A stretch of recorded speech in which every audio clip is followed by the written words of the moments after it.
Alright, so I've been slacking a little bit on covering the Boredom server, so it's time to get down to business. So this is what we call Fort Solitude. It is the original building here on Season 9. As we have been going on for probably about 2 months now, things have changed. So let's go ahead and step outside, and let's get this tour going, shall we? So here we got the community storage area. So this is something that Alex is working on. We got basically pretty much a chest for everything that you could possibly need down here. And basically everyone's just contributing and taking as they need for their different builds. And this is basically the other main thing Alex has been working on, is the immense freaking fields that never end, it seems like. So we got huge pumpkin and melon farms. We got a netherwort farm with a huge nether portal. Wheat farm that is absolutely ginormous, and I love the looks of it, really I do. Cow pasture, sugarcane field straight ahead. The rainbow sheep pen, in which it seems like someone's breeding these guys quite a bit. The stables, where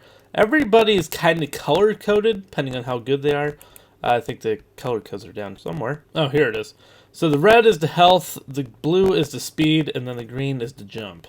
So we got jumper, we got health, and then we got the speed guy down there. Coming around the corner, we have Alex's animal conservation, which I believe is just foxes, I think. That's all I see in there, at least. They're just so cute. I love the foxes. Then we got some potatoes over here, and then I think over next to it should be carrots? Yeah, we got carrots over here. Then this pasture over here is going to be kind of for the horse rejects, from what I'm understanding. So that's kind of what this is reserved for. Also, one thing about the freaking scarecrows in here is that some of them have some puns with them. Like this guy, what block is that? Terracotta? No, brown mushroom block. But he tried to make it look like it had a potato body, where this one over here obviously has cake on its head, so it's a carrot cake.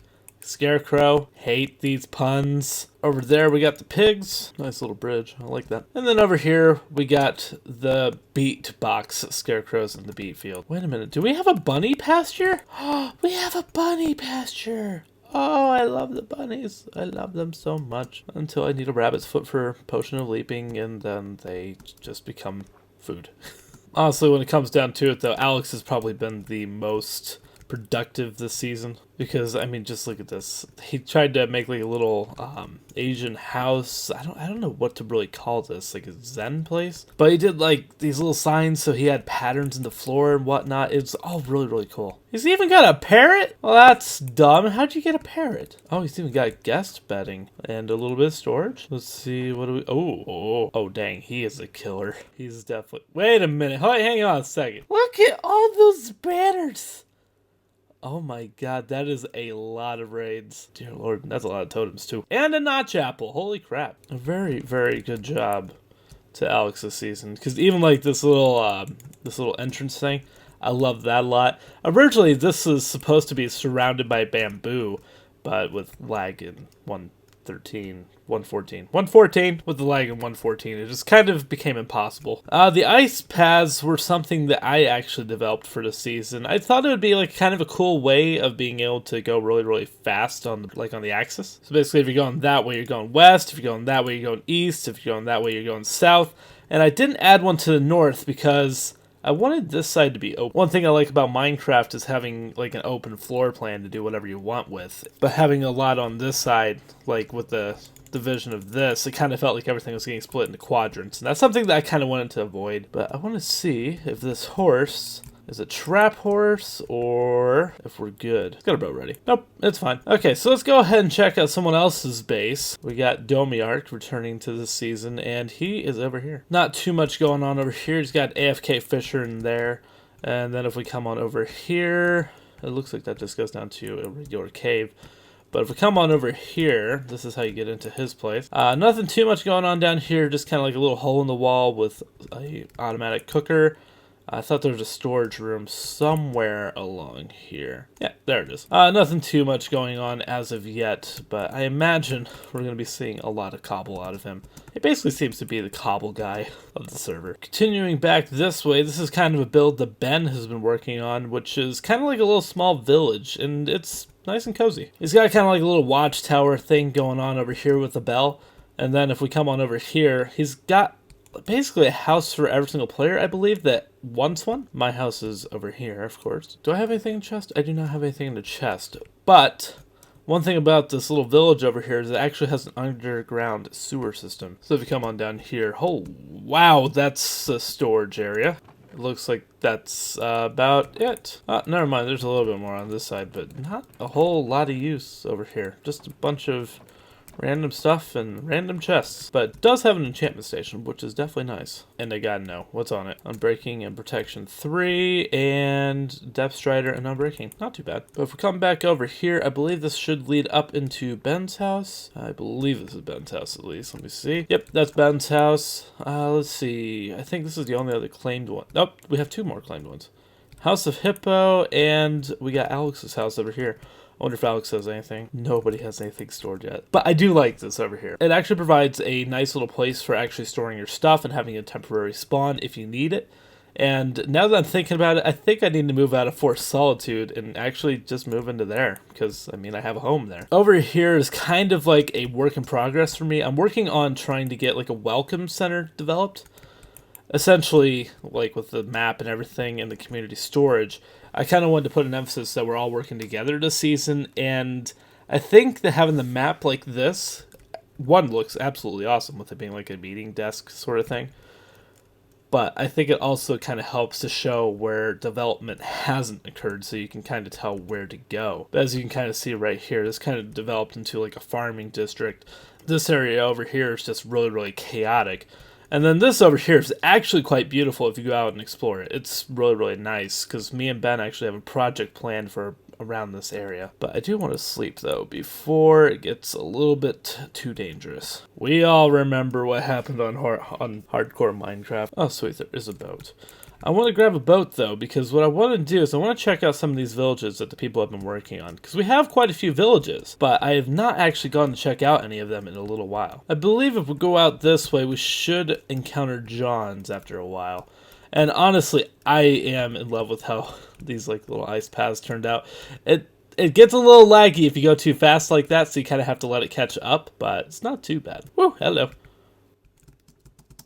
Oh, glitching. Okay, we're just gonna jump into spectator mode because I don't know where my boat went. Oh wow, there is a lot more to this village that's been added since the last time I was here. Oh look, there's even cats. I love the cats. A lot of iron golems too, and the village itself is very, very clean. I like that there's not too much grass around here. Like those little patchy things of grass, like that one right there. And honestly, there's a lot of villagers too. This is a very, very nice village. And I'm loving this church design. Nice and cozy, nothing too major going on.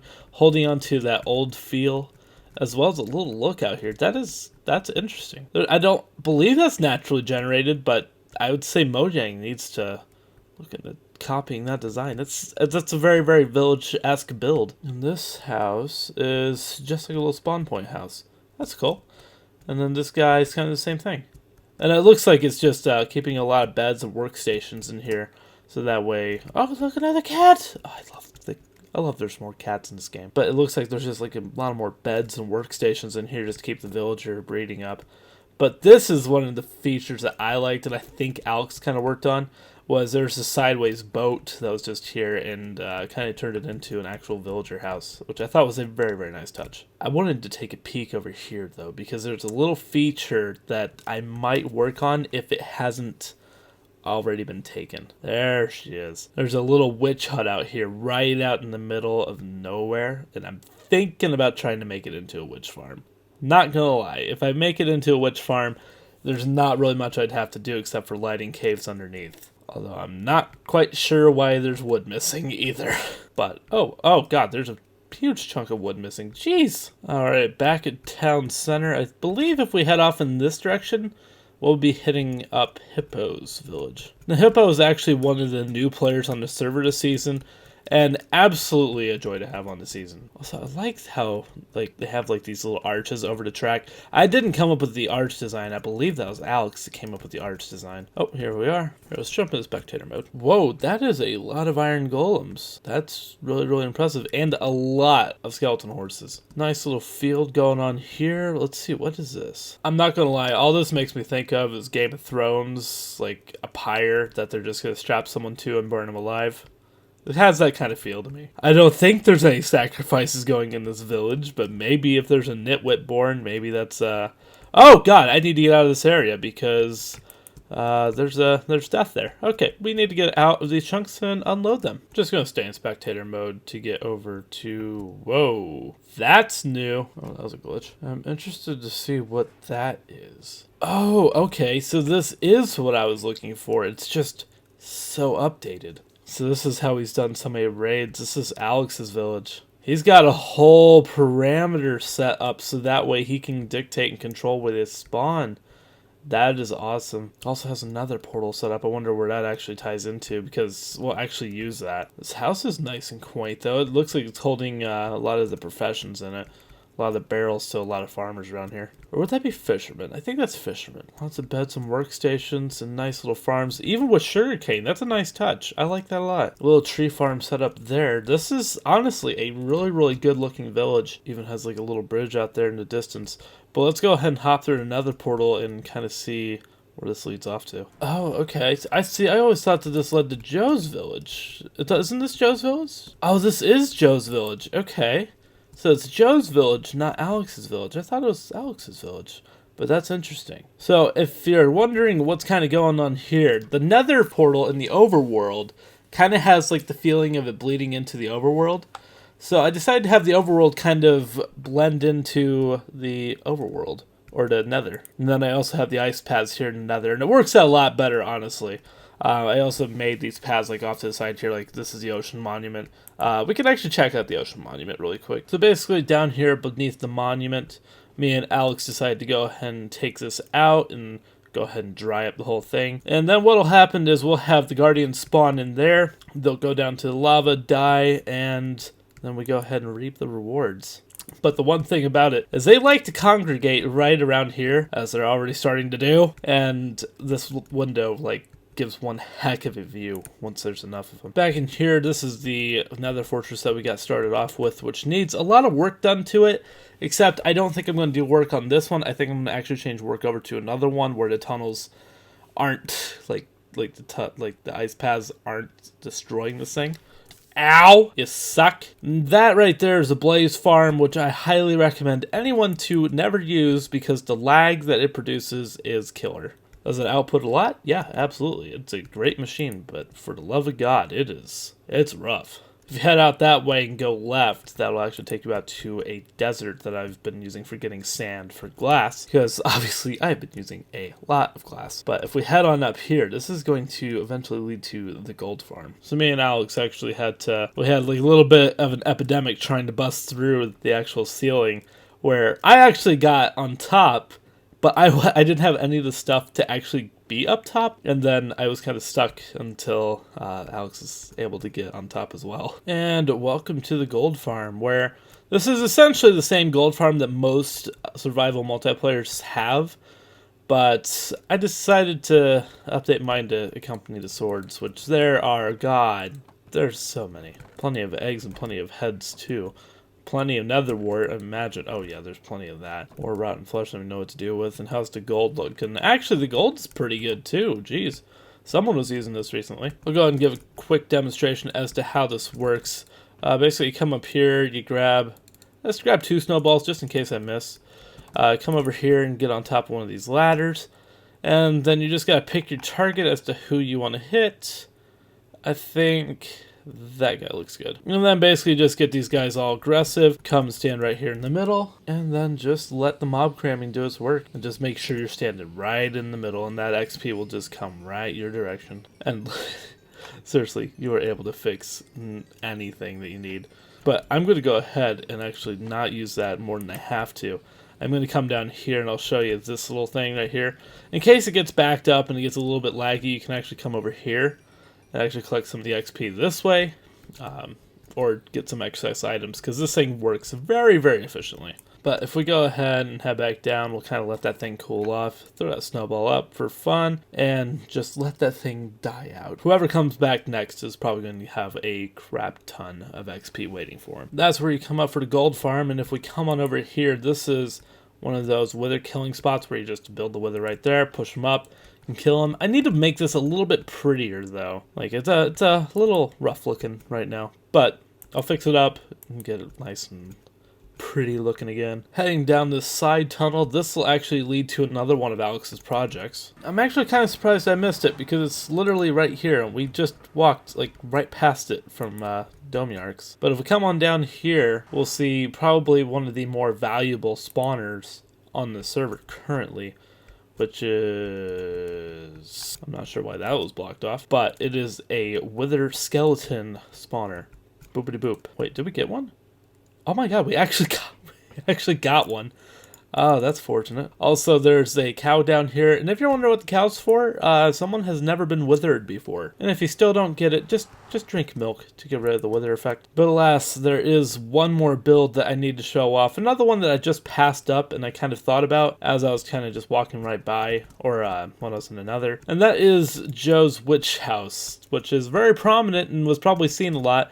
Maybe some of you might have asked, what the heck is it? But, oh wait a minute, I also need to show off professional YouTuber, everybody. This is John's community smelter, which is absolutely awesome. Pretty much you just have to put the fuel in on the bottom, I believe, and then all the product that you want smelted on the top. Flip that lever and then just let it go. Has anything been smelted? A lot of stone, holy crap. Yeah, and buckets of lava. That's also a very, very good idea. I actually might use some of that stone because I love. But if we come all the way up here to the ice path, that's where the main entrance for the witch tower is right up here. On the inside, you got a full enchantment area, enchanted books to be sorted. Blank books, lapis. Ooh, that's a lot of lapis. And then if you come on down here, I think this is just more community storage, I do believe, for the time being at least. And then for the potion brewing, that's right here in Fort Solitude. But one last thing I do want to show off. Let's actually sleep really quick because I want to show it off in daytime. Just because it's something that I'm really, really proud of. Is I wanted to show off this in just a little bit more detail. Because it does look like it's overflowing. You have like the soul sand coming over here. I need to get some nether wart on that and growing. But just having like that really, really well done nether fortress feel. I was really, really proud of this when I actually got it done. And it feels good. It feels right. And then having that overflow into the nether with the overworld, it's something different. And I thought it turned out really, really well. But I believe that is actually going to do it for this little tour, which I will go ahead and do some more videos on this stuff, like what's going on the server and whatnot. But like I stated 2 episodes ago, I had zero motivation to really do much of anything on here. So it's nice to be back, and definitely with this new style. It seems like people are liking it, so we'll just kind of keep going with it and see where we can go. And I have no idea whose horse this is, but it needs a home. But that is going to do it for this episode, though, you guys. Hopefully you guys enjoyed, and I'll see you guys back here in the next episode, where I believe we're going to actually fight the dragon. See you then.